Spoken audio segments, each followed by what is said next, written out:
मैं अपना लेक्चर शुरू करने से पहले सबसे रिक्वेस्ट करती हूँ कि जो मैं बात बता रही हूँ प्लीज सुनिए इसे।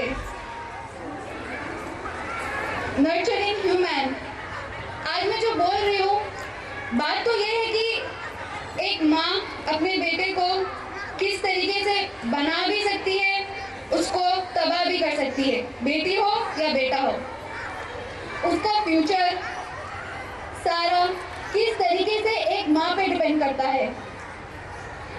अब्बा क्यों नहीं, फादर क्यों नहीं? क्योंकि माँ अपने औलाद के साथ 80% टाइम स्पेंड करती है। वो जिस तरीके से उसके साथ रहती है सारा वक्त उसी के साथ स्पेंड होता है। इसीलिए we are focusing on mother today. Why not कि चाइल्ड, हम एक बच्चे को ही नहीं नर्चर करते, सिर्फ उसको नहीं संवारते, हम एक ह्यूमन माइंड, ह्यूमन बॉडी, हम उसको संवार रहे हैं। इसीलिए एक इंसान की तरह हमें देखना है। इंसान एक मिरेकल है इटसेल्फ, इसीलिए हम सिर्फ हमारी औलाद तक सीमित नहीं रह सकते।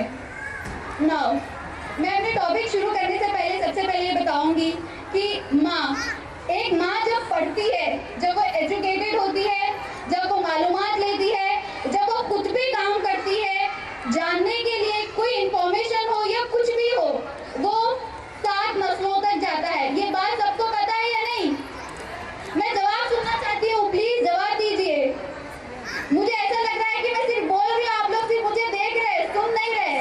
जानते हैं कि नहीं जानते? सब लोग जानते हैं जी। माएँ, शायद यहाँ से ज्यादा जवाब आना चाहिए क्योंकि माएँ जानती है। हम जो बात बोलते हैं हमारा बच्चा रिपीट करता है, एग्जैक्टली नहीं करता है। आज हम बोलेंगे कुछ गलत बात हो या कोई डायलॉग हो, दूसरे दिन वो रिपीट करता है नहीं करता है, हम खुद शॉक होते हैं कि ये कैसे रिपीट कर रहा है। इसीलिए so coming back to the topic, पहले तो माँ बहुत सारा टाइम अपनी औलाद के साथ स्पेंड करती है। दूसरा, वो जब खुद पढ़ी लिखी हो तो वो एजुकेट कर सकती है। मैं अपनी बात 2 पॉइंट्स में फिनिश करूंगी।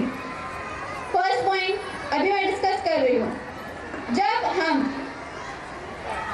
First point self, relation with the self. जब हम हमारा रिलेशन कैसे रखते हैं, जब वो हमारी औलाद देखती है।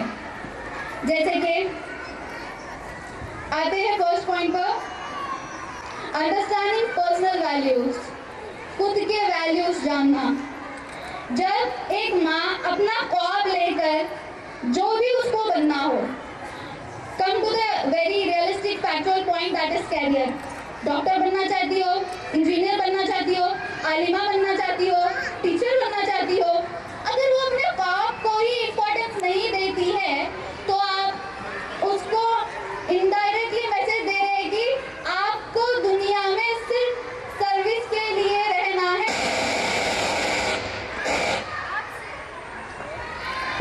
आप सिर्फ इसलिए पैदा की गई कि आपको खुद नहीं संवरना है, खुद को तैयार नहीं करना है, कभी अपने चेहरे पे मेकअप या अपनी तैयारी नहीं करनी है, कभी अपने भी काम नहीं करना, सिर्फ हमेशा सर्विस में रहना है। बच्चे को तैयार करना है, शौहर काम पे जा रहा है, तुमने कपड़े निकालना है, बर्तन धोना है, दस्तर बिछाना है, जो किचन का टेबल साफ नहीं है उसको साफ करना है, सास ससुरों को देखना है, अम्मी का कॉल है तो अम्मी से बात करना है। बट आईने के सामने ठहर के आज मैं कौन सी स्टाइल की चुटी डालूं, आज घर पे शौहर आ रहे हैं तो मैं कौन सा ड्रेस पहनूं, ये ड्रेस पे ये वाली लिपस्टिक जमती है नहीं जमती, ये वाला कांटा लगता है नहीं लगता, ये सारी सोच कब आती है? शादी को जाना होता है। क्यों? शौहर के लिए तैयार नहीं होते, सिर्फ शादी में दिखाने के लिए। जब बच्चे आपको सुबह उठ के देखते तो हमारी हालत क्या होती है?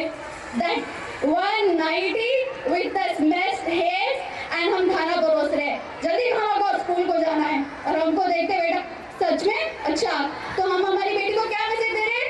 आप जब शादी करके दूसरे घर जाओगी ना, सिर्फ काम करना है, हमारे ख्वाब पे काम नहीं करना, सिर्फ घर का काम करना है, सबका काम करना है। तो मैं यहाँ ये बोलना चाहती हूँ कि अपनी जिंदगी में एक मकसद रखिए।